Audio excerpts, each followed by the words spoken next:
The iron beast screamed across the desert, black smoke billowing into the merciless New Mexico sun. Inside the passenger car, Evelyn Whitaker pressed her gloved hand against the window, watching the endless expanse of red earth and scattered sagebrush roll past. Her mother sat rigid beside her, fan fluttering uselessly against the oppressive heat that seeped through every crack of the train car. "Stop gawking like a common farm girl," Margaret Whitaker snapped, her Boston accent sharp as broken glass in this rough country. "You'll ruin your complexion before you even meet Mr. Kilgore." Evelyn withdrew her hand, leaving a small smudge on the dusty glass. She had been traveling for 5 days, each mile taking her further from the cobblestone streets and gas lamps of Boston, deeper into this wild, unforgiving land. The other passengers, rough men with sun-weathered faces and women with hard eyes, watched her silk dress and proper posture with barely concealed amusement. When the train finally wheezed to a stop at Dust Whistle Station, the heat hit her like a physical blow. The platform was nothing more than warped planks and a tin-roofed shelter that offered no real protection from the sun. Dust devils danced across the single main street, and the smell of horse manure and unwashed bodies assaulted her senses. Harmon Kilgore stood waiting, exactly as his letters had described, tall, broad-shouldered, with steel-gray eyes and a carefully waxed mustache. He was handsome in the way a well-made rifle was handsome, functional, imposing, and cold. He approached with measured steps, his expensive boots clicking on the wooden platform. "Miss Whitaker," he said, removing his hat with practiced precision. "You're even lovelier than your photograph suggested." The compliment felt like an appraisal, as if he were examining livestock at auction. He took her gloved hand and pressed his lips to it, his mustache scratching through the thin fabric. When he straightened, his eyes moved over her with the same calculating look he might give a new mare. "Mr. Kilgore," Evelyn managed, dropping into a curtsy that felt absurd in this primitive place. The ride to his ranch took 2 hours through landscape that alternated between harsh beauty and outright desolation. Harmon drove the wagon himself, pointing out landmarks with proprietary pride. Skeleton Ridge, where Apache raiders had been cornered 10 years past. Hangman's Oak, self-explanatory, the dried riverbed that flooded maybe once a decade, if God remembered this forgotten corner of creation. The Kilgore Ranch sprawled across a valley between 2 mesa formations. The main house, a surprising island of civilization in the wilderness. It was built in the Spanish style, with thick adobe walls and a red tile roof imported from California. The contrast between its elegance and the rough bunkhouses and corrals surrounding it spoke volumes about Harmon's priorities. 3,000 head of cattle, Harmon said as he helped her down from the wagon. 42 men in my employ, the largest spread between here and Albuquerque. He said it the way another man might list his war medals. That night at dinner, served by a silent Mexican woman who kept her eyes downcast, Evelyn learned more about her future husband. He ate methodically, cutting his beef into precise squares, and spoke of profit margins and water rights with more passion than he'd shown at her arrival. When she asked about the town, about the people, his responses were dismissive. "Dust Whistle exists because I allow it to," he said simply. "The merchants, the saloon, even the church, they all survive on my custom and my protection." 3 days passed in a blur of wedding preparations. Harmon's sister, a pinched woman named Constance, had arrived from Denver to oversee the arrangements. The wedding dress, imported from Paris at ridiculous expense, hung in Evelyn's room like a white ghost. She stared at it each morning, trying to imagine herself wearing it, standing beside Harmon, promising her life to this man who looked at her like an investment. It was on the 4th day that everything changed. Evelyn had begged for a riding lesson, desperate to escape the suffocating house and Constance's endless chatter about flower arrangements. Harmon had reluctantly agreed, assigning her a gentle mare and strict instructions not to venture beyond sight of the ranch. But the mare, perhaps sensing her rider's restlessness, had other ideas. A rattlesnake's warning sent the horse into a panic, and Evelyn found herself clinging desperately as they bolted toward the rocky outcroppings at the valley's edge. Her riding habit tangled in the stirrups, her careful pins scattered, leaving her hair streaming behind her like a dark flag. She didn't see the man until he was there, appearing from nowhere like the desert itself had birthed him. One moment she was certain she would be thrown and trampled. The next strong hands had seized the mare's bridle, bringing the animal to a shuddering halt. Her rescuer was tall, taller even than Harmon, but where her fiancé was precise and polished, this man was rough as the landscape. Dark hair hung past his collar, and several days' worth of stubble shadowed a jaw marked by a pale scar that ran from his left ear to the corner of his mouth. His clothes were worn but clean, and he smelled of leather and sage and something wild she couldn't name, but it was his eyes that stopped her breath, gray-green like sage after rain, holding depths of sorrow that seemed ancient as the mesas. He steadied the mare with gentle hands and a low murmur, then looked up at her. For a moment, neither spoke. The desert wind whispered between them, carrying the scent of creosote and distant rain. "You hurt?" His voice was low, rough from disuse. Evelyn shook her head, not trusting her own voice. He reached up, and she let him help her down, his hands spanning her waist easily through the layers of her riding habit. On solid ground, she swayed, and he steadied her, then immediately stepped back as if she'd burned him. "The snake," she managed. "There was a rattler." He nodded, moved past her with an economy of motion that spoke of absolute comfort in this harsh land. She watched him find the snake, coiled beneath a rock outcropping, and instead of killing it as she expected, he used a long stick to encourage it elsewhere. "No need for killing," he said, returning. "Everything's just trying to survive out here." "Thank you," Evelyn said. I'm Miss Whitaker, Evelyn Whitaker." Something flickered across his features. "I know who you are." Of course he did. Everyone for 50 miles probably knew about Harmon Kilgore's Eastern bride. She felt foolish, standing there with her hair undone and her dress dusty, trying to make conversation with this strange, silent man. "And you are—" He hesitated, as if even his name was a secret he'd rather keep. Jesse Callahan. "Do you work for Mr. Kilgore?" "I work his land." The distinction seemed important to him. An awkward silence stretched between them. Evelyn knew she should mount her horse, return to the ranch, to her proper place. Instead, she found herself studying the scar on his jaw, wondering about its story. "You should get back," Jesse said abruptly. "They'll be looking for you." He helped her mount again, his touch impersonal but careful. As he adjusted her stirrup, she noticed his hands, scarred and calloused but gentle with the leather. "That way," he said, pointing. "Keep the sun to your right. The mare knows the way home." "Thank you again, Mr. Callahan." He touched his hat brim, a gesture that should have been polite but somehow felt like goodbye. She turned the mare and started back, but couldn't resist one glance over her shoulder. He stood where she'd left him, a lone figure against the vast landscape, watching her go. Even from a distance, she could feel the weight of that gray-green gaze. That night, as Constance prattled about the wedding breakfast menu, Evelyn found herself thinking about Jesse Callahan's hands, how they'd gentled the frightened mare, how they'd been strong but careful when he'd helped her down. When Harmon kissed her cheek goodnight, his mustache neat and pomaded. She thought about a jaw roughened with stubble and marked by violence survived, lying in her bed, staring at the white dress that hung like a judgment in the corner. Evelyn pressed her fingers to her waist where Jesse had held her. The desert wind howled outside, and somewhere in that darkness was a man who moved through this hard land like he belonged to it, who chose not to kill even a snake. For the first time since leaving Boston, Evelyn Whitaker admitted to herself that she was in terrible, terrible trouble.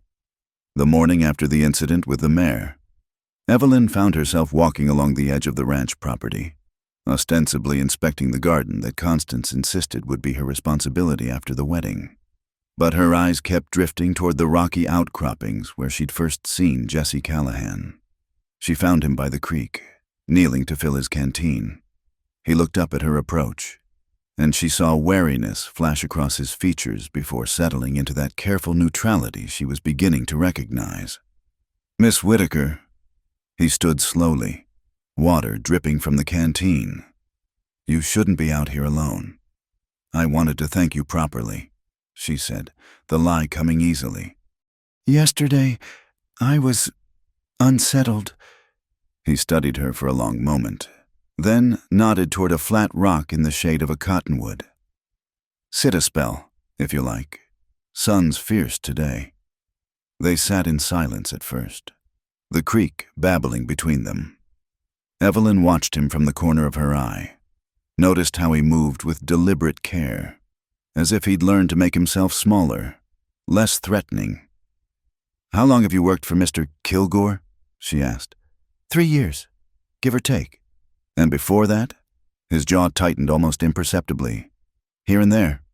She should have taken the hint, but something about his reticence made her bold. "You're not from around here. No one's from around here except the Apache and the rocks." Despite herself, she smiled. "Where, then?" "Missouri, originally, long time back." He picked up a stone, rolled it between his fingers. "You missing Boston yet?" The question surprised her. "How did you, the way you talk, way you hold yourself, like you're afraid the desert might dirty your skirts." Heat flooded her cheeks. "That's rather presumptuous. Mr. Callahan." "Maybe." He tossed the stone into the creek. "But am I wrong?" She wanted to argue, but found she couldn't. "It's different here. Everything's so vast and empty." "Not empty," he corrected quietly. "Just takes time to learn how to see." Over the following days, their encounters took on a pattern. Evelyn would slip away during the drowsy afternoon hours when Harmon attended to business and Constance napped. She'd find Jesse by the creek, or mending fence along the property line, or tending to a lame horse in the far corral. At first, he barely spoke, answering her questions with monosyllables or silence, but gradually, like coaxing a wild animal, she drew him out. He taught her to identify tracks in the sand: coyote, jackrabbit, the side-winding trail of a rattler. He showed her which cacti held water, how to read weather in the way the clouds gathered over the mountains. "Why are you telling me this?" she asked one afternoon as he demonstrated how to extract moisture from a prickly pear. He paused, knife in hand. "Woman should know how to survive in the land she's living in." "Harmon says I'll never need to leave the ranch house." Something dark crossed his features. Men say a lot of things. It was that day she noticed the scars on his hands weren't just from ranch work. Some were too uniform, too deliberate. When he caught her staring, he pulled his sleeves down despite the heat. "You were in the war," she said. It wasn't a question. Everyone was in the war, one way or another. "Which side?" He gave her a look that made her feel young and foolish. "Does it matter now? War's been over 20 years.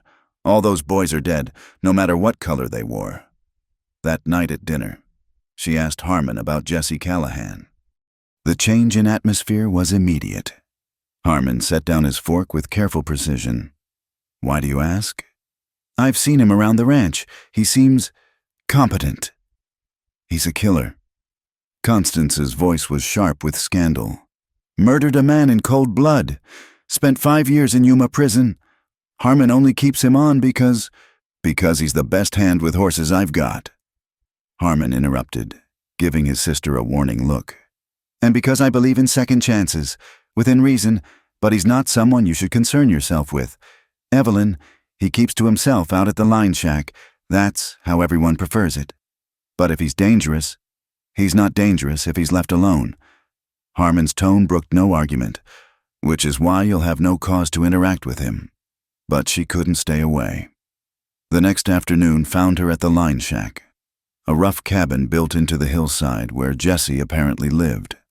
He emerged before she could knock, as if he'd sensed her coming. "You shouldn't be here." "Everyone keeps telling me where I shouldn't be," she said, surprising herself with her boldness. "Perhaps someone should tell me where I should be, with your future husband." planning your future life. The words were flat, emotionless. Is it true, what they said about prison? He leaned against the doorframe, arms crossed. What do you think? She studied him, the guarded eyes, the careful distance he maintained, the way he moved like a man expecting violence. I think there's more to the story. There always is. He straightened. Doesn't change the ending. Tell me. Why? For the first time, real emotion crept into his voice. So you can feel righteous.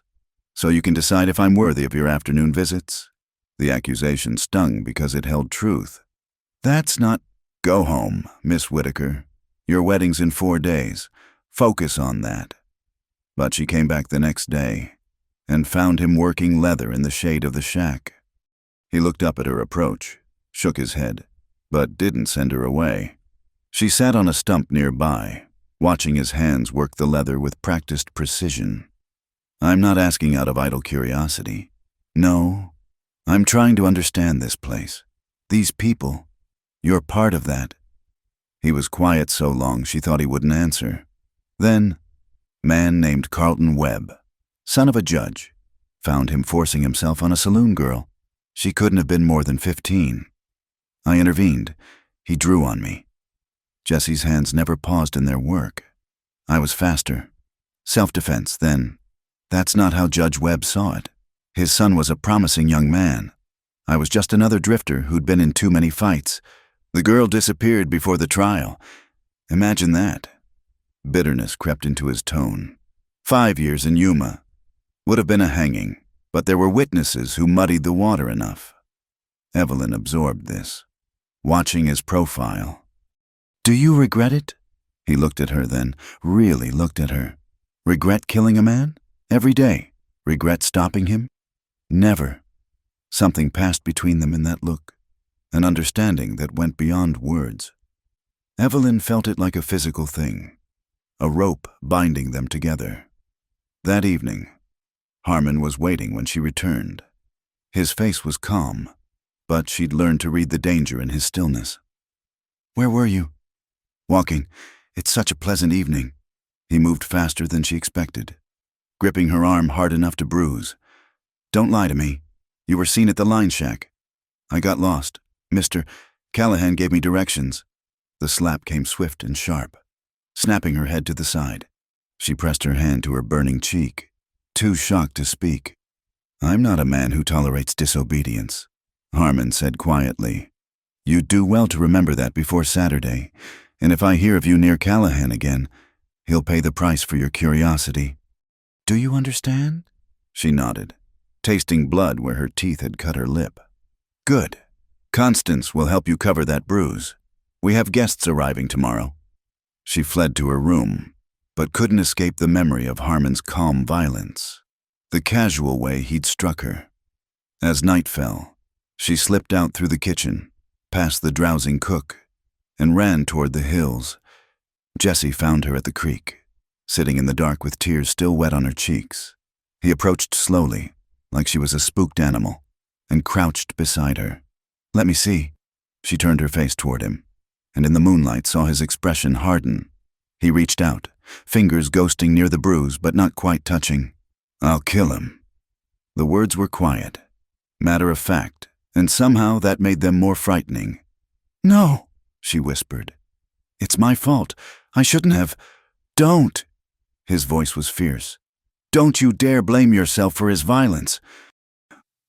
She started crying then, really crying, and found herself pulled against his chest.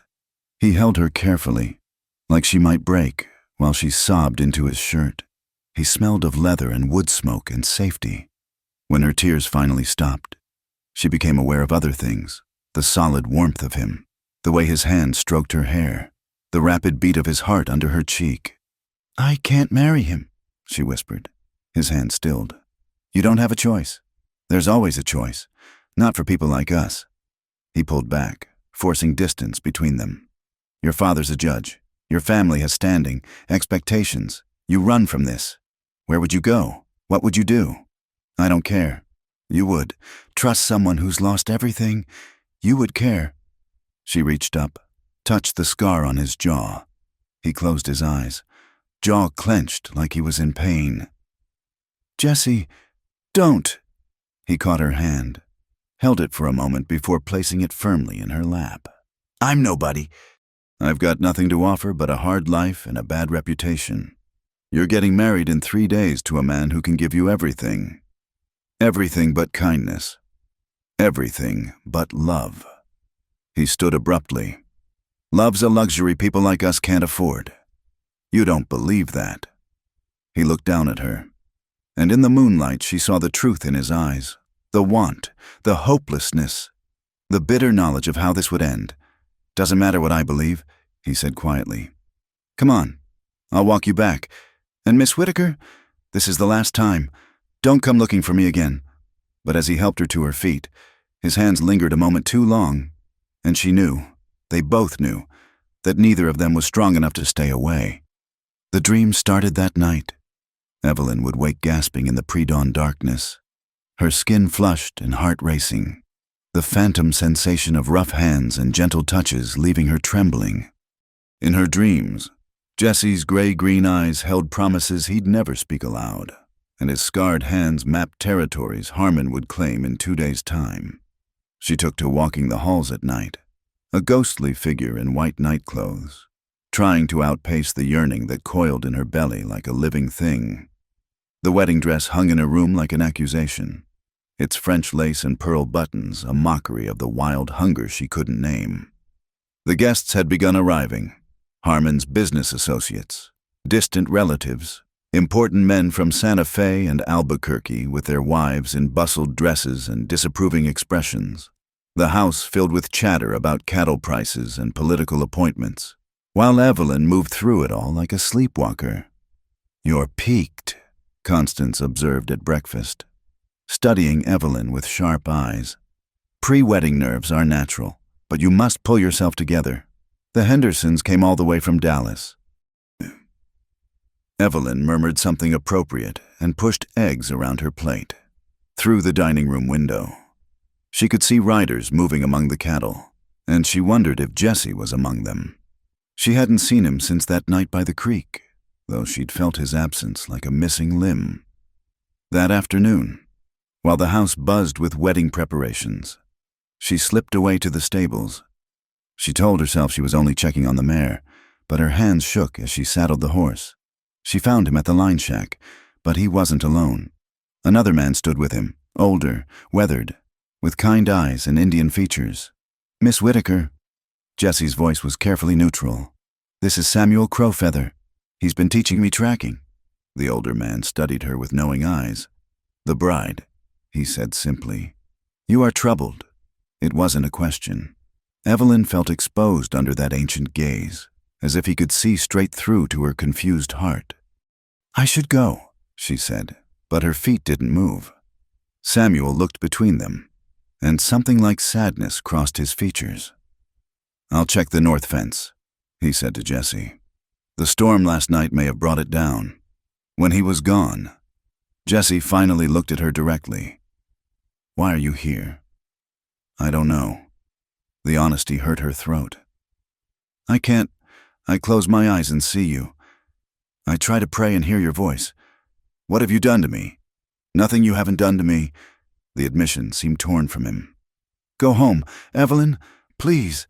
It was the first time he'd used her given name. The sound of it on his lips broke something inside her. "I can't marry him." She moved closer, watching him tense. "When he touches me, my skin crawls. When he looks at me, I feel like property. But when you—" She stopped, heat flooding her cheeks. "Don't!" His voice was rough. "You don't know what you're saying. Then teach me." She reached for him, but he caught her wrists, holding her at arm's length. "You think you want this life? Living on the margins, no proper home, no security. You think you want a man who's killed, who's been caged like an animal, who wakes up fighting shadows." His grip tightened. "You don't know me. Evelyn, you know a fantasy. Then show me the truth." For a moment, she thought he would push her away. Then something snapped in his control. He pulled her against him, his mouth claiming hers with a desperation that matched her own. This was nothing like Harmon's perfunctory kisses. Jesse kissed like a man drowning, like a man saying goodbye, like a man who'd forgotten gentleness existed. His hands tangled in her hair, and she gasped against his mouth, overwhelmed by the taste of him, coffee and tobacco and something wild. When he finally pulled back, they were both breathing hard. "Is that what you wanted?" His voice was harsh. "To know how an animal kisses?" "You're not an animal." "No? Then what am I?" She touched his face, felt him tremble. "Mine." The word hung between them like a challenge. Jesse closed his eyes, leaning into her touch despite himself. "This is madness," he whispered. "Yes, he'll destroy us both. Maybe." Evelyn. Her name was a prayer and a curse on his lips. "I've got nothing. No money, no prospects, no future to offer. I don't care. You should." But his hands were gentle now, cradling her face. "God help me, you should." They spent the afternoon in the shade of the shack, talking in whispers like conspirators. Jesse told her about the war, not the glorious battles in history books, but the mud and blood and boys crying for their mothers. He told her about prison, the heat that baked men's brains and the silence that drove them mad. He told her about the girl he'd tried to save, how she'd looked at him with grateful eyes before disappearing into the night. Probably to another hell he couldn't prevent. In return, Evelyn told him about Boston, about a father who saw her as a political asset, and a mother who'd groomed her to be sold to the highest bidder. She told him about the suffocating weight of expectations, the proper parties where she'd smiled until her face ached, the endless lessons in being ornamental. "We're both prisoners," she said as the sun began its descent. "Just different kinds of cages." That night, there was a dinner party. Evelyn wore silk and smiled at stories about hostile takeovers and land grabs. Harmon's hand rested possessively on her shoulder as he discussed their honeymoon plans. San Francisco, where he had business interests. "Of course, Evelyn will enjoy the shopping," he told the table. "Women always do." Police laughter rippled through the room. Under the table, Evelyn's hands clenched into fists. She retired early, claiming a headache, but instead of going to her room, she slipped out through the servants' entrance and made her way through the darkness to the line shack. Jesse was sitting outside, silhouetted against the star-filled sky. He didn't seem surprised to see her. "Tomorrow's your wedding day," he said without looking at her. "I know. You should be asleep. Brides need their beauty rest." She sat beside him on the rough bench. "I can't do it. Jesse, I can't speak those vows. I can't let him. I can't pretend to be his wife when every part of me belongs to you." He turned to her then, and in the moonlight she saw her own anguish reflected in his eyes. "You don't belong to me. You can't." "But I do." She took his hand, placed it over her racing heart. "This is yours. All of it. From the moment you caught my horse. Maybe before. Maybe I came all this way just to find you. Evelyn, love me." The words fell between them like stones into still water. "Just once, so I know what it feels like, so I have something true to hold on to." "You don't know what you're asking. I'm asking for one night of choosing. One night that's mine, not his, not my father's, not society's. Mine." He was silent for so long she thought he would refuse. Then he stood, pulling her up with him. "Not here," he said roughly. "Not where anyone might." He led her into the shack. It was sparse but clean. A narrow bed, a table, a shelf with a few books. He lit a lantern with shaking hands, then stood uncertainly, as if he'd forgotten what came next.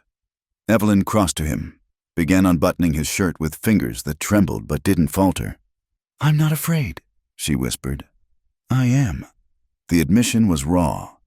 "Terrified. You deserve better than this? Than me. I deserve to choose." She pushed the shirt from his shoulders, gasped at the scars that marked his chest and back. War wounds, prison brutality, a lifetime written in damaged flesh. "Oh, Jesse. Not pretty, am I?" She pressed her lips to a particularly vicious scar over his ribs. "You're beautiful." What followed was clumsy and perfect, desperate and achingly tender. Jesse's hands shook as he unlaced her corset, whispered apologies and endearments against her skin. He touched her like she was made of spun glass, like she might disappear if he held too tight. When they came together, Evelyn understood why people called it becoming one flesh. This was nothing like the duty her mother had described with clinical detachment. This was fire and fusion, pain transformed into pleasure, two broken souls finding wholeness in each other. Afterward, they lay entwined in his narrow bed, skin cooling in the desert air. Jesse traced patterns on her bare shoulder, his touch reverent. "I love you," she said into the darkness. "I know it's too soon, too fast, too impossible, but I love you." Evelyn. Just her name, but it held everything. Love, loss, the terrible weight of tomorrow. They made love again as dawn approached. Slower this time, memorizing each other with hands and mouths, and whispered promises they both knew they couldn't keep.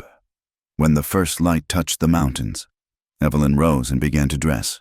Her body ached in unfamiliar ways, and she knew she carried the evidence of their night on her skin, bruises from passion rather than violence. Marks she'd have to hide. Jesse watched her from the bed, his face unreadable. "I should take you back." "No." She finished buttoning her dress with steady fingers. "I'll go alone. It's better if—" "Yeah." He sat up, the sheet falling to his waist. "Evelyn, if there was any way—" "I know." She went to him, kissed him one last time. "Thank you for giving me one night of truth." She left before he could respond, walking through the growing light toward the ranch house. Behind her, she felt Jesse watching. Knew he'd stand in that doorway until she was out of sight. Back in her room, she bathed and let Constance's maid arrange her hair. She stepped into the white dress and stood still as 20 pearl buttons were fastened up her spine. In the mirror, she looked like what she was, a woman who'd been thoroughly loved, wearing a dress meant for another man. "You're glowing," Constance said suspiciously, almost feverish. "It's my wedding day," Evelyn replied, meeting her own eyes in the glass. Isn't a bride supposed to glow? In a few hours, she would walk down an aisle toward a man she didn't love. But for one night, she'd been free. For one night, she'd chosen. The memory would have to be enough. The sun had barely risen when Constance burst into Evelyn's room, her face pinched with scandal. "Where were you?" Evelyn continued brushing her hair, meeting Constance's gaze in the mirror with practiced calm. "I couldn't sleep. I walked in the garden." "Don't lie to me, girl. Maria saw you coming in at dawn. Your dress was dusty, your hair undone." Constance moved closer, her voice dropping to a hiss. "On your wedding day. No less. Have you no shame? I needed air. The house feels like a tomb." Constance grabbed Evelyn's chin, forcing her to turn. Her eyes narrowed as she studied Evelyn's face, then dropped to her neck where the high collar barely concealed a small bruise. "You little fool," she breathed. "You've ruined yourself. I don't know what you mean. Harmon will know. One look at you tonight and he'll know you're no longer—" She couldn't say the word. "He'll cast you aside. Your family will be destroyed. Is that what you want?" Evelyn pulled free. "Perhaps that's exactly what I want." The slap came swift and sharp. "Ungrateful wretch. Do you know what Harmon has paid for you? The debts he's cleared for your father?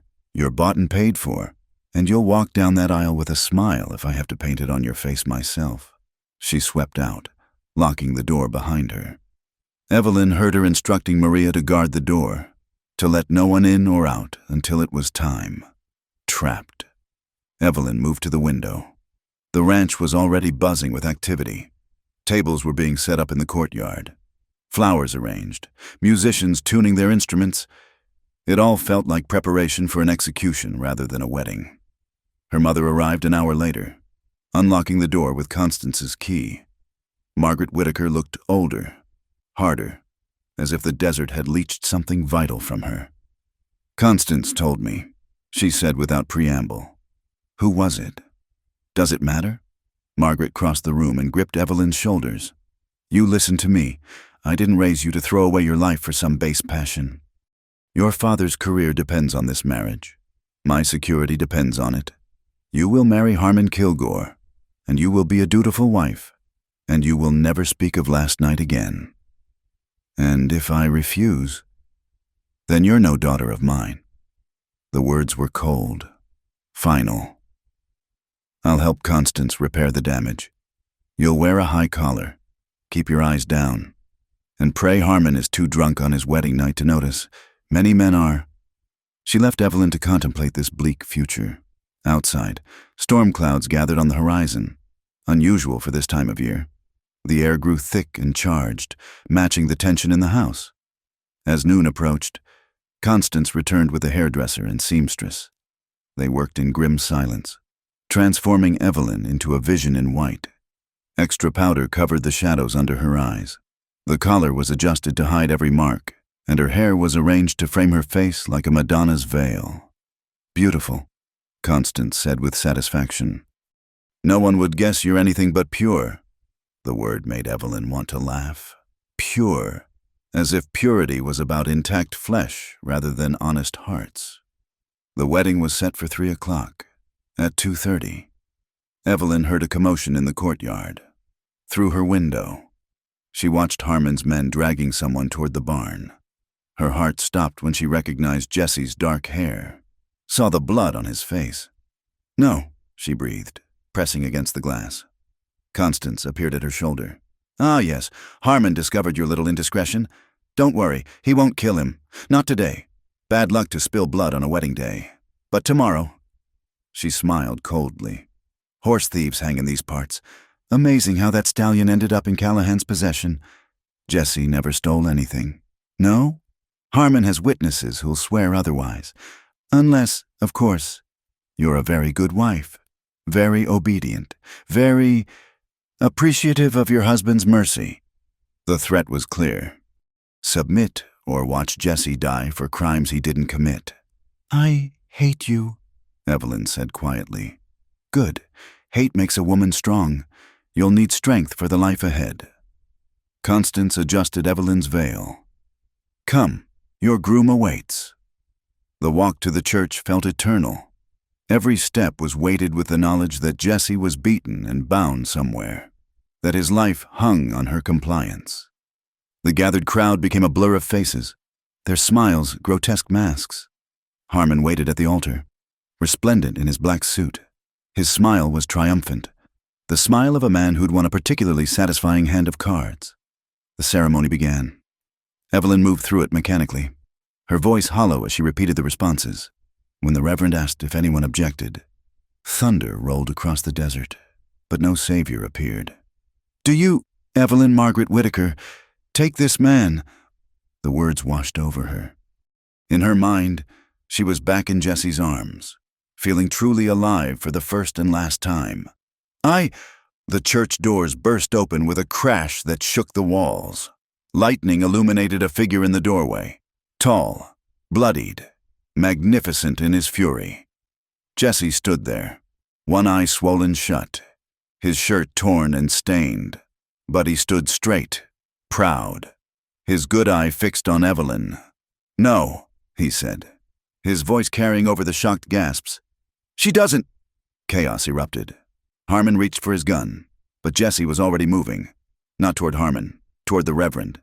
This woman was with me last night, Jesse announced, his words dropping into the crowd like lit dynamite. By your own laws, she can't marry another. The gathering exploded in scandalized cries. Women fanned themselves, men reached for weapons. Harmon's face went white, then red, then purple with rage. You're dead, Callahan, he snarled. Probably. Jesse never looked away from Evelyn. But not today. And not before the truth is told. He pulled papers from his pocket. Crumpled, blood-spotted, but official. 5 years ago, Carlton Webb tried to force himself on a girl named Anna Crowfeather. I stopped him. He drew on me, and I killed him in self-defense. These affidavits, sworn by witnesses who finally found courage, prove it. Lies. Harmon stepped forward. You're a convicted killer. Convicted by Judge Webb, whose son I killed defending an innocent girl. The same Judge Webb who took your money to ensure the conviction. Jesse smiled grimly. Oh yes, Kilgore. Your hands aren't clean in this. You wanted me gone because I knew about your dealings with the judge. About the land you stole from the Apache. About the water rights you falsified. More papers appeared. Samuel Crowfeather emerged from the crowd, along with 2 other Apache men and a white woman in a traveling dress. Miss Anna Morrison. Samuel announced. Known 5 years ago as Anna Crowfeather. Come to speak her truth at last. The woman stepped forward, her voice clear and strong. Jesse Callahan saved my life. Carlton Webb would have... He was attacking me when Jesse intervened. Carlton drew first. Jesse had no choice. The crowd murmured, alliances shifting like sand. Thunder crashed closer, and the first fat raindrops began to fall. Harmon drew his gun. Enough. You're all under arrest for... For what? A new voice from the doorway. Telling the truth? A UAS. Marshal entered, badge gleaming. Behind him, 2 deputies. Harmon Kilgore, you're under arrest for conspiracy, falsifying legal documents, and murder. Murder? Harmon's voice cracked. The witness who could have cleared Jesse Callahan 5 years ago, man named Thomas Redbird, found buried on your property last week, bullet in his skull. Your former foreman decided to clear his conscience. As the deputies moved to arrest Harmon, he lunged for Evelyn. If I can't have her... Jesse moved faster. The 2 men crashed together, rolling across the church floor as the crowd scattered. They fought with the viciousness of men with everything to lose, while thunder shook the building and rain poured through the open doors. It ended with Harmon on the ground, Jesse's knee on his chest, the marshal's gun pointed at Harmon's head. It's over, the marshal said quietly, as Harmon was dragged away, cursing and threatening. Jesse turned to Evelyn. She stood frozen in her white dress, rain and tears streaming down her face. Evelyn, he said softly. She flew to him then, not caring about the crowd or the scandal or anything but the solid reality of him. He caught her, held her as she sobbed into his chest. Is it true? She whispered. Are you free? Free as a man can be. He pulled back to look at her. But your reputation is ruined. Your family will... I don't care. She pulled his head down, kissed him in front of God and everyone. I choose you. I'll always choose you. The crowd buzzed with shock, but some faces showed approval. Anna Morrison smiled through her tears. Samuel Crowfeather nodded with satisfaction. This is highly irregular, the Reverend sputtered. Then make it regular. Jesse said, I'll marry her right now, if she'll have me. If anyone has grounds to object to that, speak now. Silence fell, broken only by the sound of rain. Then Anna Morrison stepped forward. I'll stand as witness, she said. Jesse Callahan is the best man I know. As will I, Samuel added. One by one, others stepped forward, ranch hands who'd worked alongside Jesse, women who'd seen him defend those weaker than himself, even some of Harmon's former associates, freed from his influence. Evelyn looked up at Jesse, saw her future in his eyes, uncertain, difficult, but honest and free. Yes, she said simply. The Reverend, perhaps sensing which way the wind was blowing, cleared his throat. Well then, I suppose we should begin again. Dearly beloved. As thunder rolled across the desert and rain washed the dust from the air, Evelyn Whitaker married Jesse Callahan in a torn white dress, with blood on his face and joy in their hearts. It wasn't the wedding anyone had planned. It was better. It was chosen. It was theirs. The marshal, a weathered man named Tom Brennan, had more to reveal. After the chaos of the interrupted wedding, he gathered the key witnesses in Harmon's own study, a fitting irony that pleased Jesse. Been building this case for 2 years, Brennan said, spreading documents across the mahogany desk. Ever since my partner started noticing patterns, young Apache men disappearing, water sources mysteriously drying up on Indian land, then that same water appearing on Kilgore property.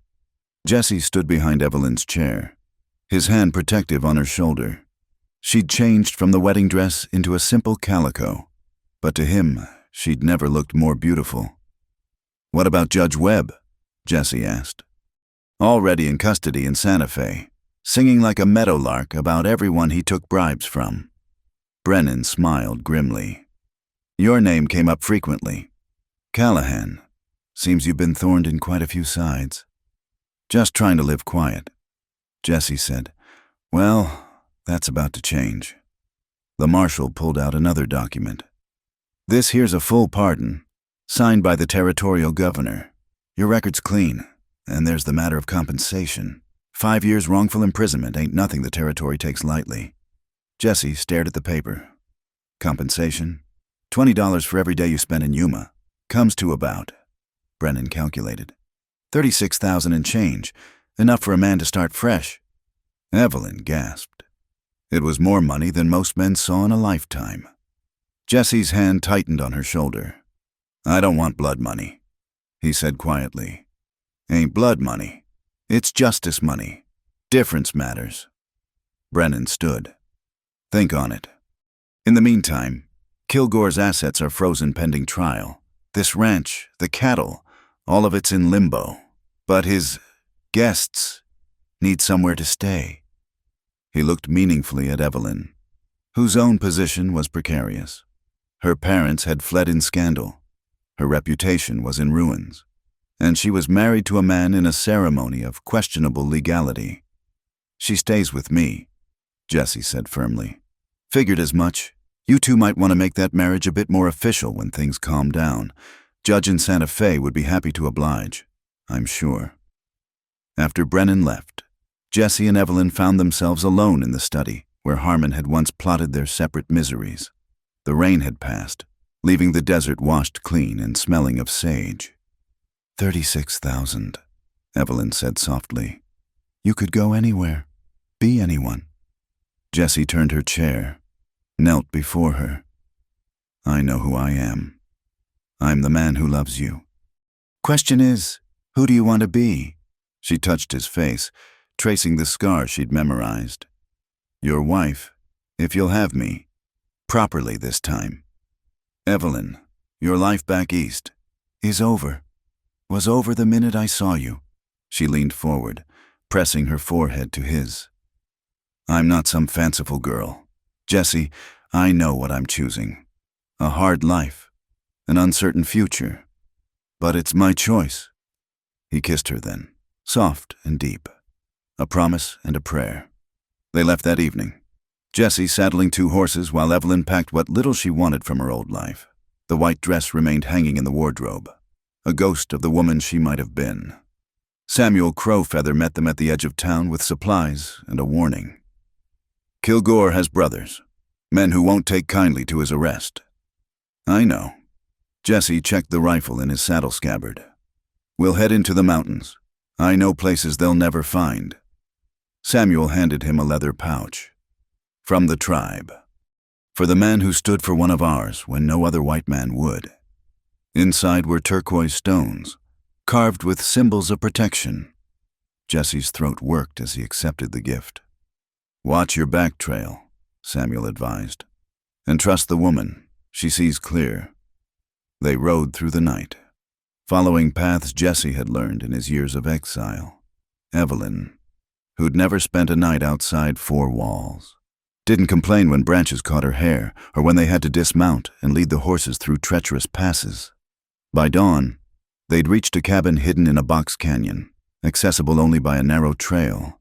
It was rough but solid, with a spring nearby and natural protection on all sides.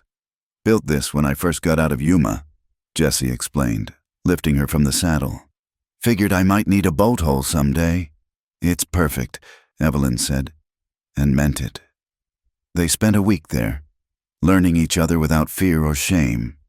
Jesse taught her to shoot, to read sign, to find water in unlikely places. She taught him to laugh again, to trust in tomorrow, to believe he deserved happiness. On the 7th night, as they lay by the fire, Jesse suddenly tensed. Horses, 3, maybe 4. They were ready when the riders appeared. Jesse with his rifle, Evelyn with the pistol he'd given her. But the lead rider raised empty hands. "Callahan, it's Brennan. Got news you need to hear." They emerged cautiously. The marshal had brought 2 deputies and a familiar figure, Anna Morrison. "Harmon's dead," Brennan said without preamble. "Killed in his cell. His brothers are blaming you, riding with 15 men. They've put a bounty on your head, $5,000, dead or alive." "Let them come," Jesse said coldly. "That's not all." Anna stepped forward. "They're threatening anyone who helped you, Samuel's family, the witnesses. They say they'll burn the whole territory to get justice for Harmon." Evelyn moved closer to Jesse. "What do we do?" "We run," he said immediately. "California, Oregon, somewhere they can't—" "No." Evelyn's voice was firm. "We stand. We fight. You've been running for 5 years. Jesse, I won't let you run anymore. This isn't your fight." "The hell it isn't." Her language shocked everyone, including herself. "I'm your wife. Your fight is mine, and I'm tired of men like Harmon and his brothers thinking they own the world." Brennan cleared his throat. "There might be another way. The territory's offering to deputize you. Callahan, give you legal authority to defend yourself and others. And I've got 10 good men ready to ride with you." Jesse looked at Evelyn, saw the determination in her eyes. "You sure about this? It could get ugly." "It's already ugly. Let's make it right." The next days were a blur of preparation. They moved to a more defensible position. An abandoned fort in the hills. Men arrived. Cowboys who'd suffered under Harmon's rule. Apache warriors who remembered Jesse's courage. Even some former outlaws looking to clear their ledgers. Evelyn found herself in the strange position of organizing supplies and medical preparations for what might be a siege. The Eastern lady who'd arrived in white gloves now loaded ammunition and boiled bandages with steady hands. "You've changed," Anna observed, working beside her. "No," Evelyn corrected. "I've finally become who I was meant to be." The Kilgore brothers arrived at dawn on the 10th day, their force spreading across the valley below the fort. They sent a messenger under a white flag. "Give us Callahan and the woman. Everyone else can leave safe." Jesse stood on the ramparts, Evelyn beside him. "Tell the Kilgores they can go to hell, and tell them Jesse Callahan says it's time to end this." The messenger fled. Within minutes, gunfire erupted. The battle lasted 2 days. The defenders had position and purpose, but the attackers had numbers and rage. Jesse seemed to be everywhere at once, directing fire, plugging gaps, always putting himself between danger and Evelyn. But Evelyn wasn't content to hide. When attackers breached the east wall, she was there with her pistol. When ammunition ran low, she organized the women to cast bullets.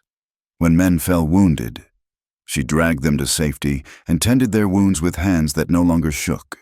The turning point came when Samuel arrived with 30 Apache warriors. The Kilgores, caught between the fort and the new threat, began to fracture. In the final assault, the eldest Kilgore brother, Marcus, made it to the inner courtyard. He found Evelyn there, seemingly alone and vulnerable. "Harmon's whore," he snarled, raising his gun. "You started all this?" "No," Evelyn said calmly, her own weapon steady. "Your brother's greed started it. I'm ending it." They fired simultaneously. Marcus's shot went wide, shock throwing off his aim as he saw Jesse emerge from the shadows behind Evelyn. Evelyn's shot didn't miss. As Marcus fell, the fight went out of the remaining attackers. By sunset, it was over. The surviving Kilgore brothers were in custody, their hired guns scattered or captured. Jesse found Evelyn sitting on the ramparts, watching the sun paint the desert gold and red. Her dress was torn, her face streaked with powder burns, her hands steady despite everything. "You all right?" he asked, sitting beside her. "I killed a man today."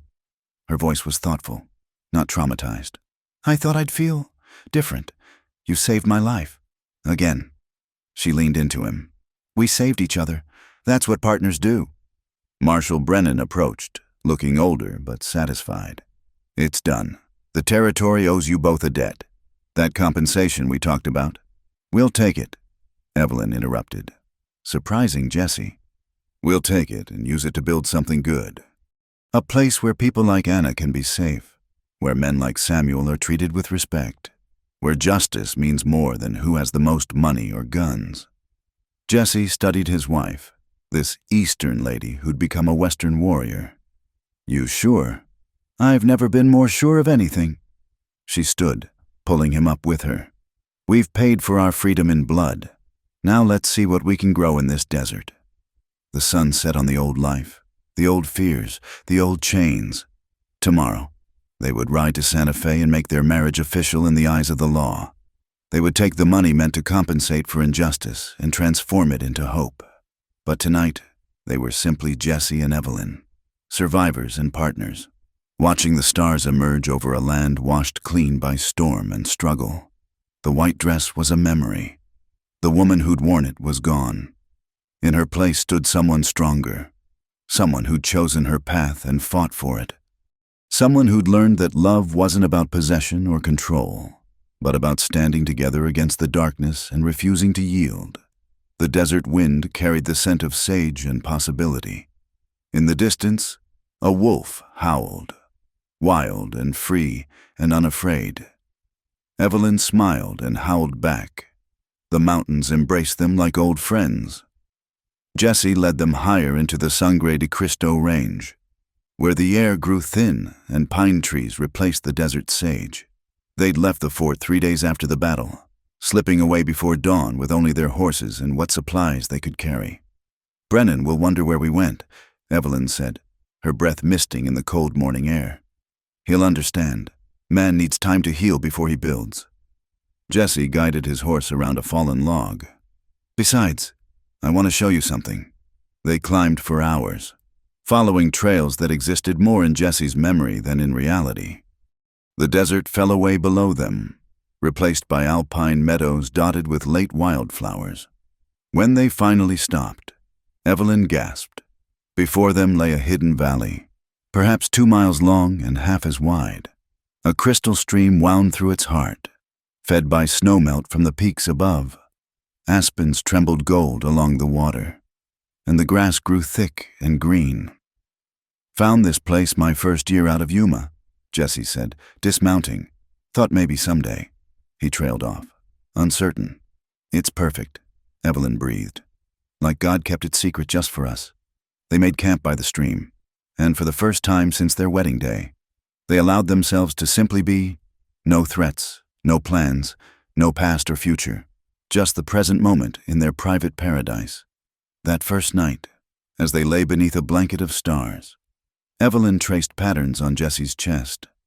"Tell me about prison. Really tell me." He was quiet so long she thought he wouldn't answer.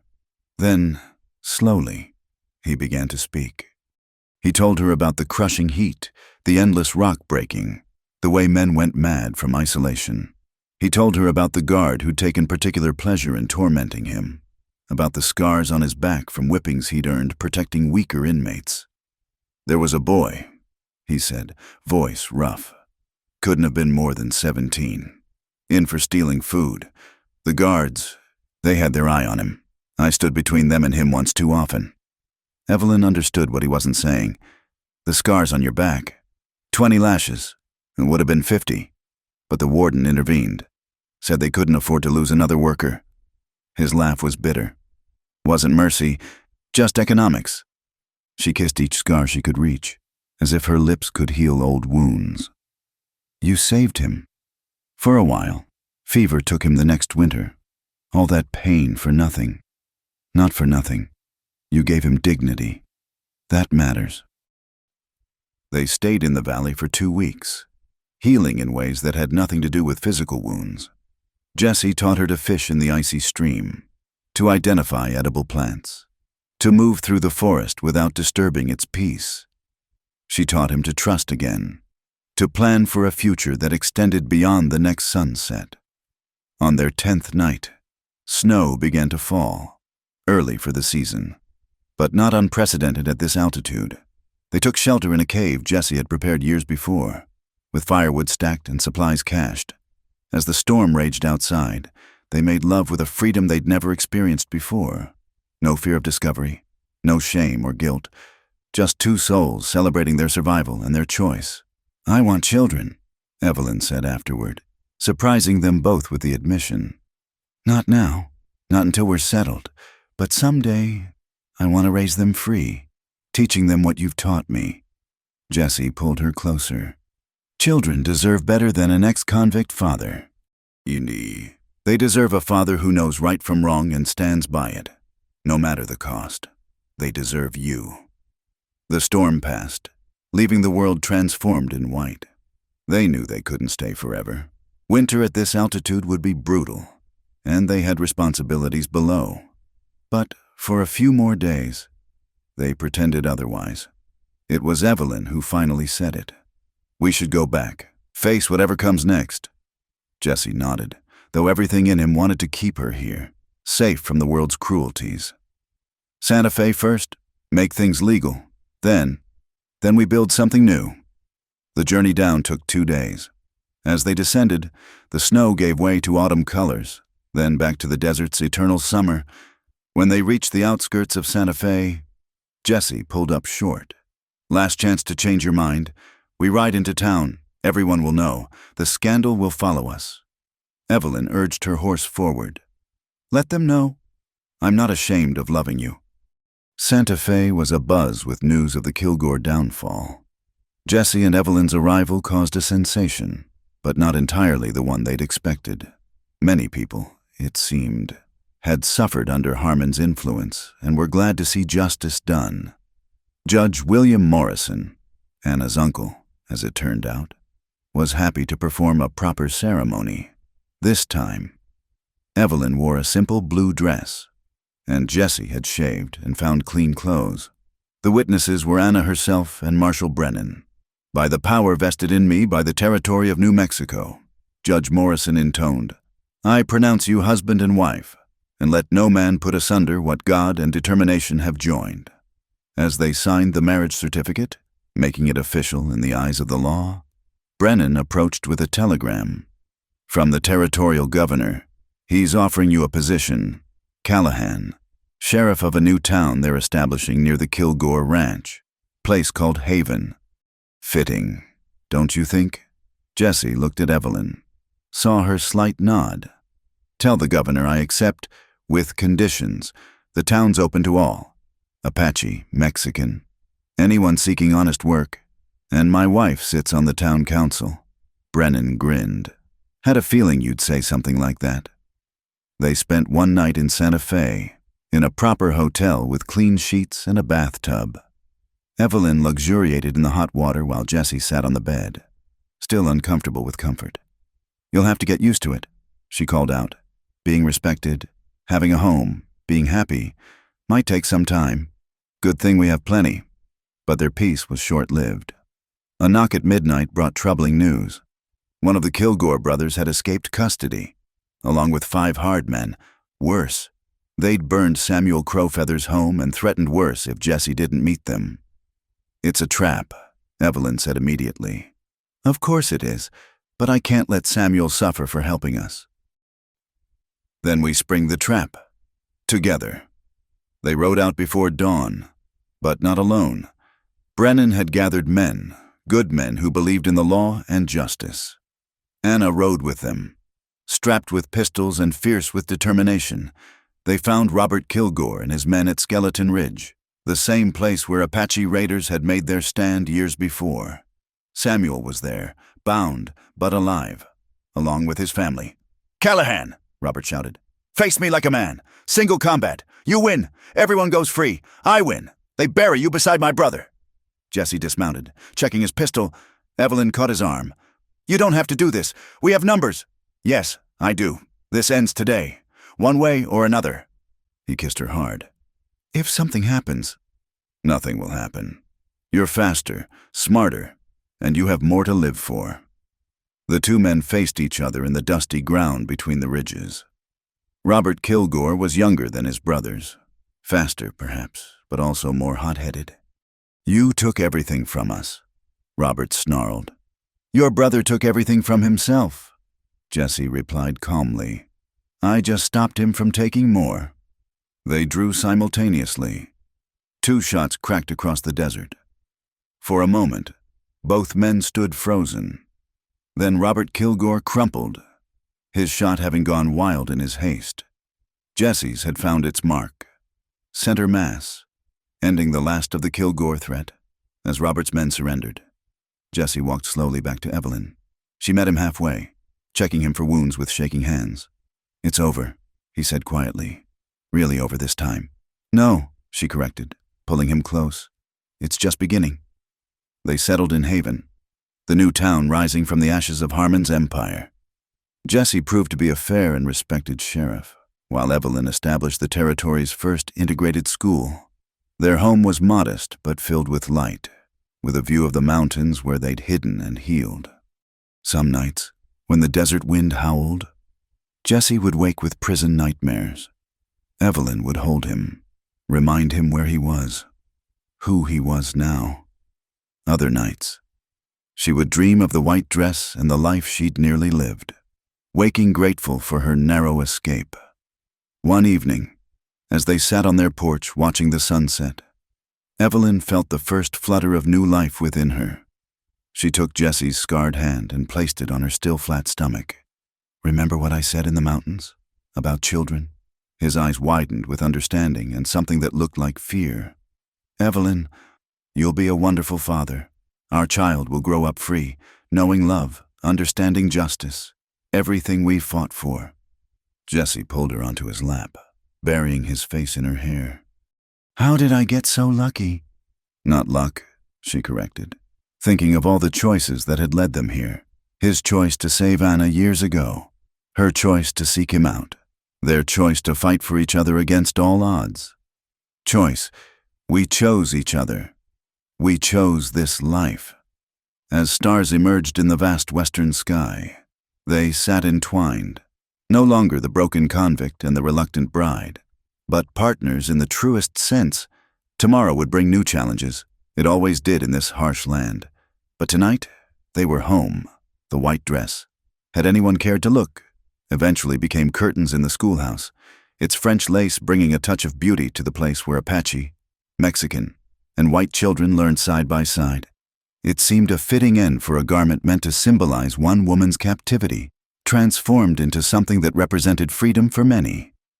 In the distance, a wolf howled, and Evelyn smiled, remembering some things, once wild, could never be truly tamed. And that, she'd learned, was exactly as it should be. Spring came to Haven like a blessing. The desert bloomed with unexpected color, purple verbena, yellow brittlebush, the shocking pink of prickly pear cactus flowers. Evelyn, now visibly pregnant, walked through the schoolyard where children of all backgrounds played together, their laughter mixing languages and erasing old boundaries. The town had grown faster than anyone expected. Word spread about a place where justice meant something, where a man's worth wasn't measured by his skin color or birthplace, where a woman could sit on the town council and speak her mind.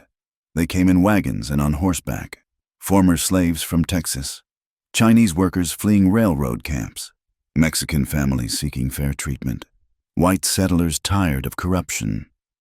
Jesse had his hands full keeping peace among such diverse folks, but he'd assembled deputies who understood his vision.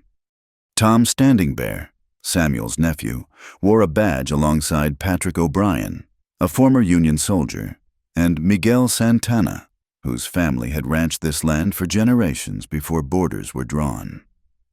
"Trouble coming," Tom announced one morning, entering the sheriff's office where Jesse was reviewing reports. "Riders from the capital, government types." Jesse strapped on his gun belt, noting how Tom's hand rested on his own weapon. "How many?" "6, led by a man in a fancy suit.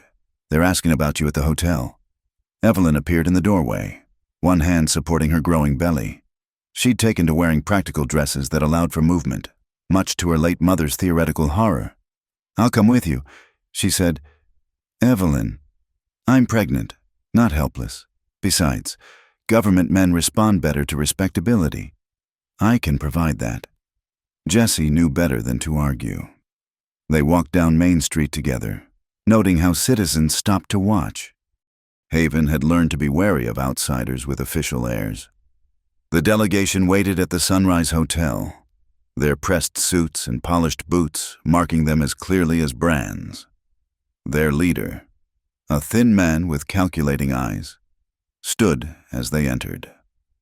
"Sheriff Callahan, I'm Clarence Worthington, Special Investigator for the Territorial Governor."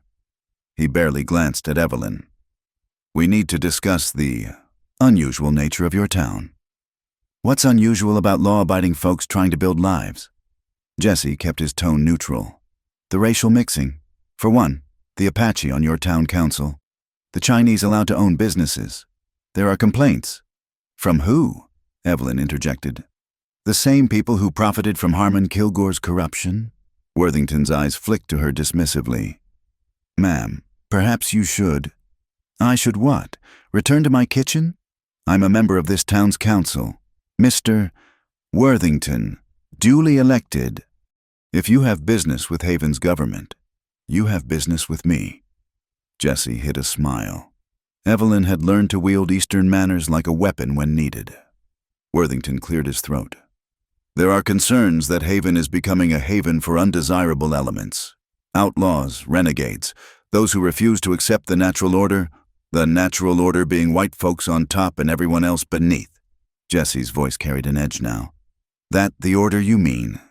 Sheriff Callahan, your background makes you sympathetic to criminal elements. But the territory has standards." "Yes, let's talk about standards." Evelyn produced a ledger from her bag. "Haven has the lowest crime rate in the territory, the highest tax compliance. Our school has better attendance than Santa Fe's.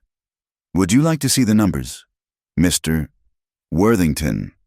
I keep meticulous records." The investigator's face flushed. "Statistics can be manipulated, as can investigations." Jesse leaned back in his chair. "Tell whoever sent you that Haven stands. We follow territorial law to the letter. If they have specific violations to cite, let them. Otherwise, you're wasting everyone's time." Worthington gathered his papers. "This isn't over. Sheriff, there are powerful interests who find your experiment troubling. Powerful interests have troubled me all my life."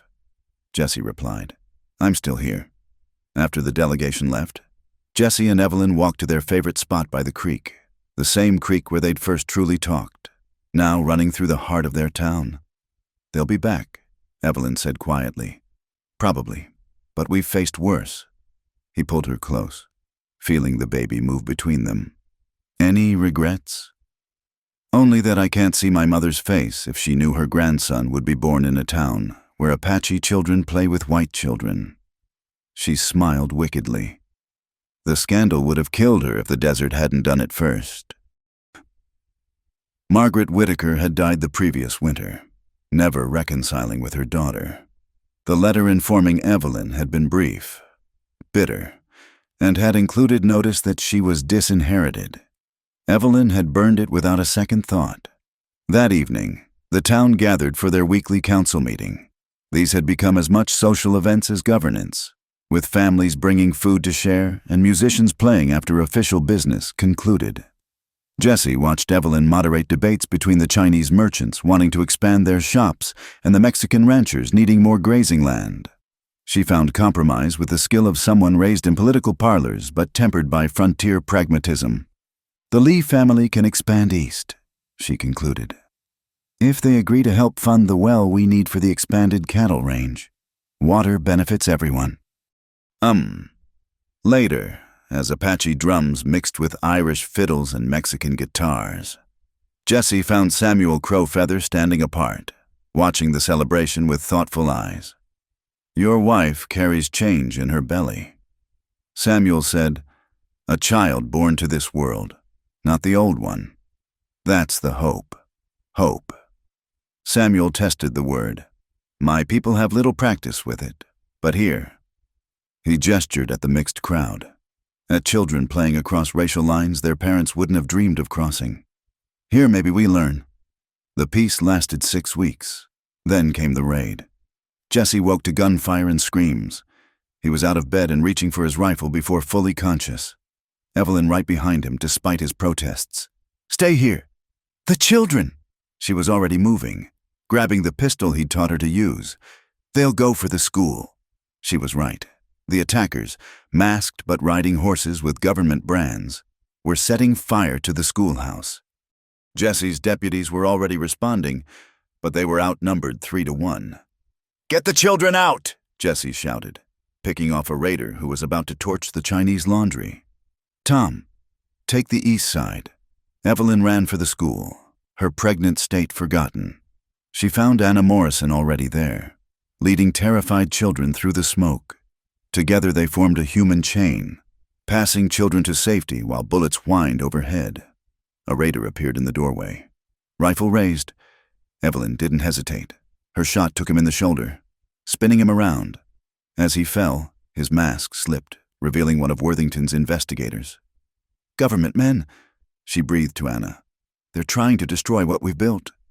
The battle raged for an hour.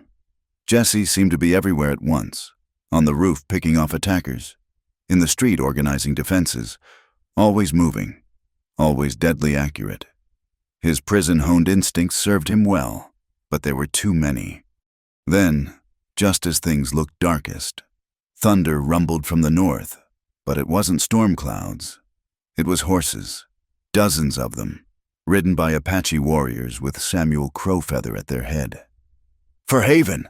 Samuel cried, and his warriors swept into the town like an avenging wind.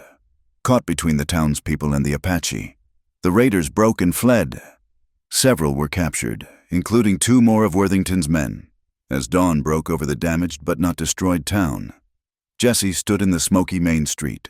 Evelyn pressed against his side. Around them, townspeople emerged, Chinese merchants with rifles, Mexican mothers who'd defended their homes, white settlers who'd stood with their neighbors regardless of color. "We held," Tom Standing Bear said, grinning despite a bloody gash on his forehead. "They thought we'd scatter. We held." "We did more than hold," Evelyn said, her voice carrying to the gathering crowd. "We proved that what we're building here is stronger than their hate. They wanted to divide us, to make us turn on each other. Instead, we stood together." Marshal Brennan arrived by noon with federal marshals. The captured raiders, faced with evidence and witnesses, quickly implicated Worthington and a cabal of territorial officials who'd been skimming from Indian agency funds and feared Haven's honest governance would expose them. "You've made powerful enemies," Brennan warned Jesse privately. "This won't be the last attempt. Then we'll be ready for the next one, and the one after that." Jesse looked at his town, battered but unbroken. "We've all paid too much for freedom to give it up now." That night, as Evelyn tended wounded and Jesse organized repairs, she felt a familiar tightening in her belly. She'd been having false contractions for weeks, but these were different, deeper, more insistent. "Jesse," she called quietly, not wanting to alarm anyone. "I think it's time." His face went white. "Now?" But the doctor went to Santa Fe. "Babies don't wait for convenient timing." She gripped his hand through another contraction. "Get Anna. She's delivered babies before." The next hours blurred together, pain and pushing. Jesse's worried face. Anna's calm instructions. Outside. The town continued its repairs, unaware that their sheriff was facing his greatest fear, losing the woman who'd saved him. "I can see the head," Anna announced. "One more push. Evelyn, you're almost there." Evelyn bore down. Jesse's hand crushed in hers, and suddenly the room filled with a new sound, the indignant cry of life demanding attention. "It's a boy," Anna said, placing the squalling infant on Evelyn's chest. "Perfect and loud, just like his parents' love story." Jesse stared at his son with wonder and terror. The baby was tiny, red-faced, with a shock of dark hair and lungs that suggested he'd inherited his mother's determination to be heard. "What do we call him?" Evelyn asked, exhausted but radiant. Jesse touched the baby's impossibly small hand, watched tiny fingers curl around his scarred one. "James, for my brother who died at Antietam. Samuel, for the man who helped us. James Samuel Callahan." A good strong name. Evelyn agreed. Then, with a mischievous smile despite her exhaustion, though I suspect this town will call him Little Sheriff before he can walk, as if in response to his naming. James Samuel Callahan opened his eyes, gray-green like his father's, and gazed at the world he'd been born into. A world still dangerous, still divided in many ways, but with pockets of hope like Haven where he could grow up free. Jesse held his son for the first time as sunrise painted the mountains gold. Through the window, he could see townspeople already working together to rebuild what hatred had tried to destroy. "Welcome to the fight, son," he whispered. "May your battles be fewer than mine." Evelyn, drifting toward exhausted sleep, heard him and smiled. Their battles weren't over, might never be over, but they'd face them together, as they'd faced everything else. By choice, by love, by the stubborn refusal to accept the world as it was when they could see what it might become. Outside, a meadowlark sang to greet the dawn, its song carrying across the desert like a promise. New day, new life, new hope. The white dress might be curtains now, but the woman who'd refused to wear it for the wrong man had found her true calling, not as property or ornament, but as partner, mother, and architect of change. The West was still wild, but in Haven, at least, it was also home. 5 years had passed since the raid that tried to break Haven. The town had not only survived, but flourished, becoming a beacon for those seeking honest lives in the territory. The railroad had finally come through, bringing commerce and connection to the wider world. But Jesse had insisted on terms that protected the town's character.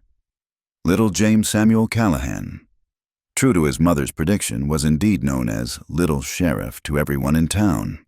At 5, he had his father's serious gray-green eyes and his mother's determination, often seen trailing after Jesse with a wooden gun on his hip, keeping the peace among the schoolyard children.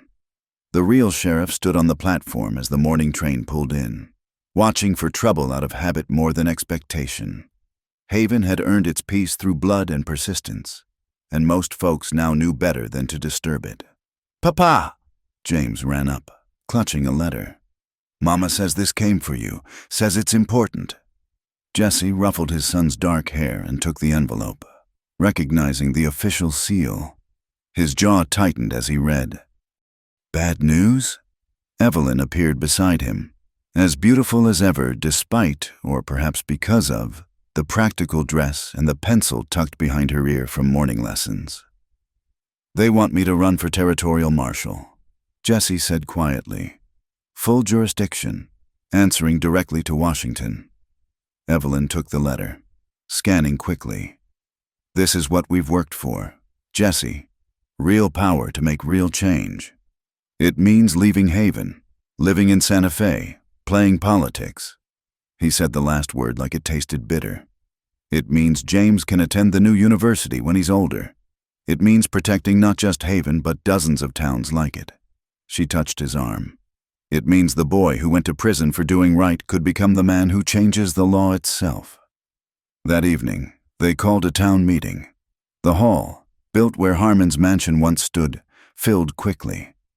Jesse stood before his neighbors, his family, his chosen tribe, and told them about the offer. "I won't go if the town doesn't want it," he said simply. "You gave me a second chance.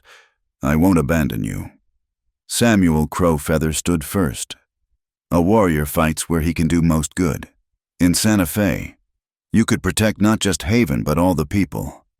Anna Morrison rose next.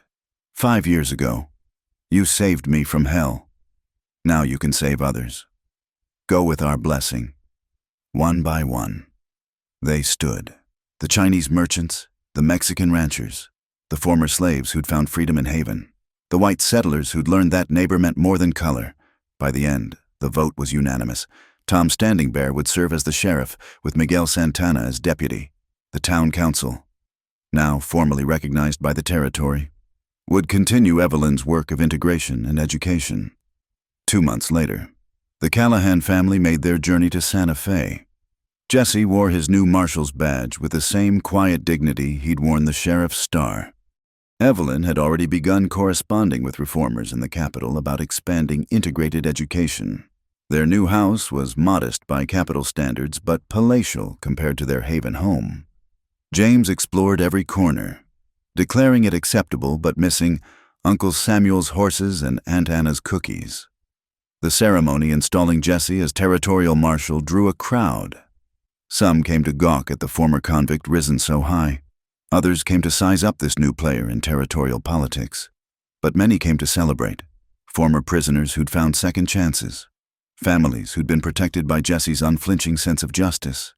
Children who'd learned in Evelyn's integrated classroom. Governor Edmund Ross himself administered the oath. "Do you, Jesse Callahan, swear to uphold the laws of the territory and the Constitution of the United States, without fear or favor?" "I do." "Do you swear to execute justice impartially, regardless of race, creed, or station?" "I do." Jesse's voice carried across the plaza. "Then, by the power vested in me, I name you Territorial Marshal of New Mexico. May God help you in this charge." As applause erupted, Jesse found Evelyn in the crowd.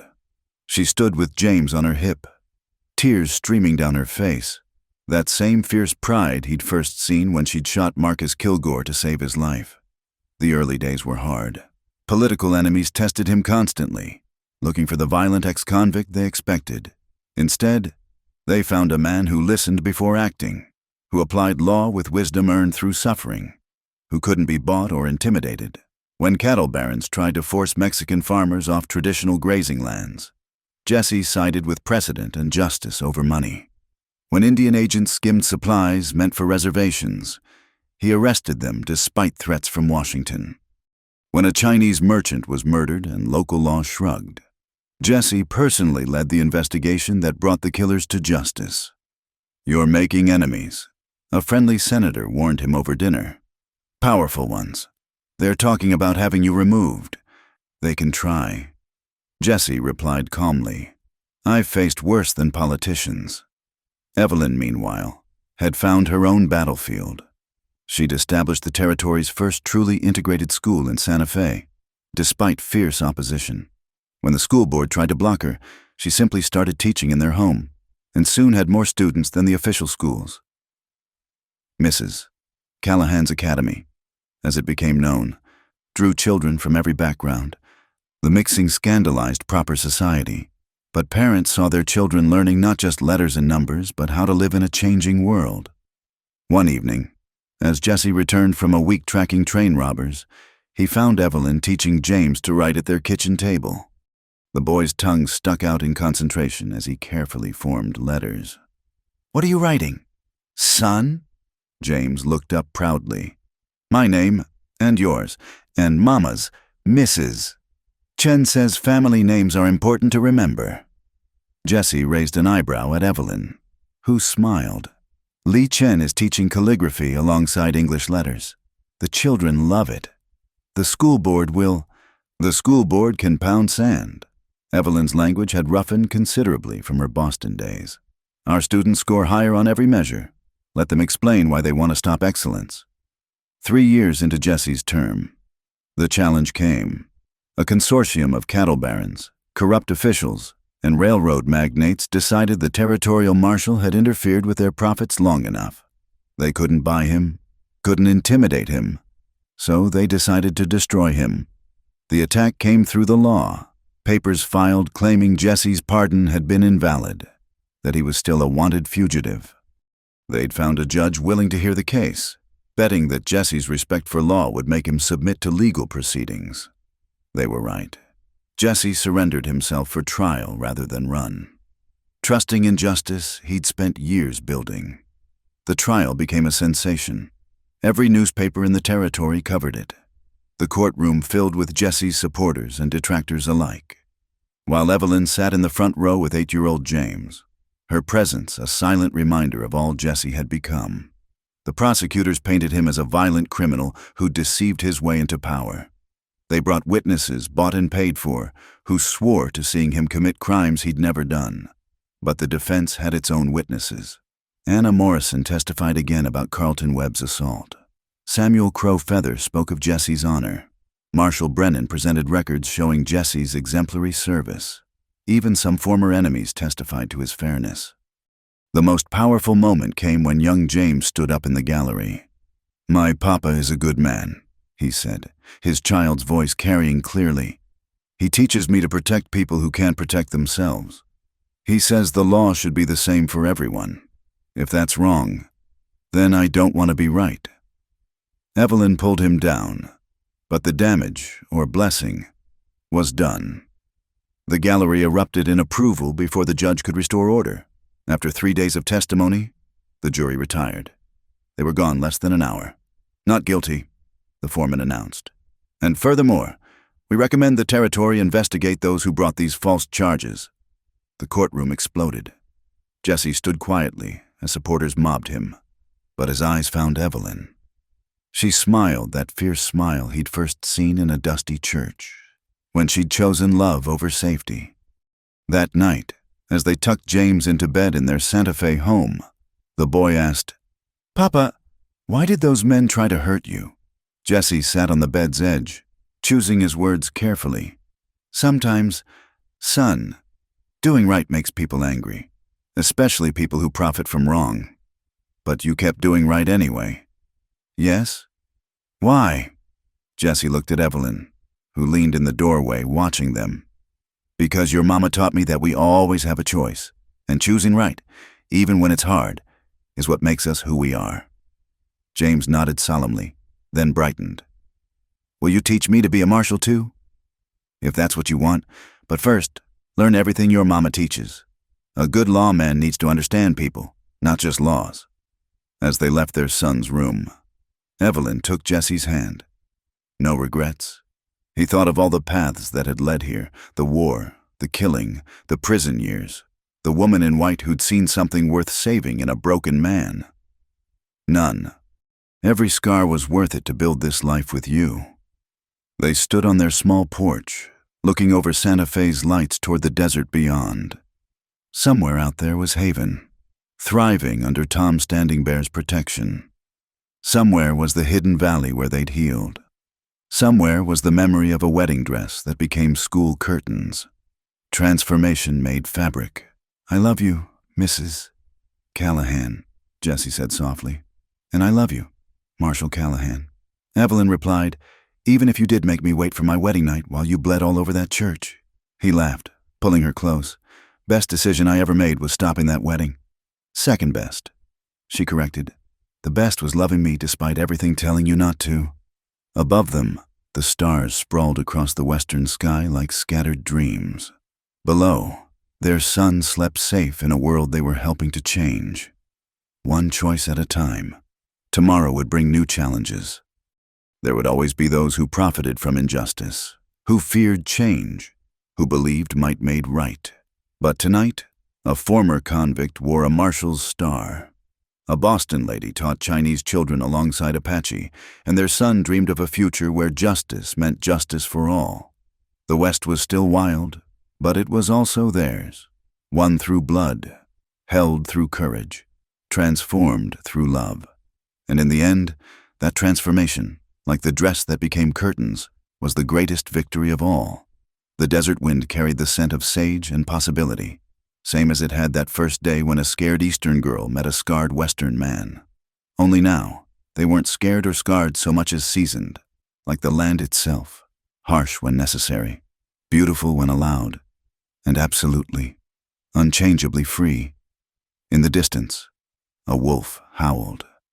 Evelyn smiled and squeezed Jesse's hand. Some things, once wild, should never be tamed. Some loves, once chosen, can never be unchosen. And some stories, though they end, echo on in every choice to stand for right, every hand extended across difference, every child taught that justice is not a word but a way of life. The white dress was gone, but its threads wove through everything they'd built, a reminder that what we're given matters less than what we choose to make of it. And they had chosen well. Thank you for joining us around the campfire for this tale of love and redemption in the Old West. Where are you listening to this story from? Drop a comment below, and let's connect across the miles, just like the railroad connected Haven to the world. If you enjoyed Jesse and Evelyn's journey, please subscribe to Wild West Campfire for more stories that capture the spirit of the frontier. Share your thoughts. What choices in this story resonated with you? Until we meet again beneath these western stars, keep that campfire burning and those stories flowing. Happy trails, partners.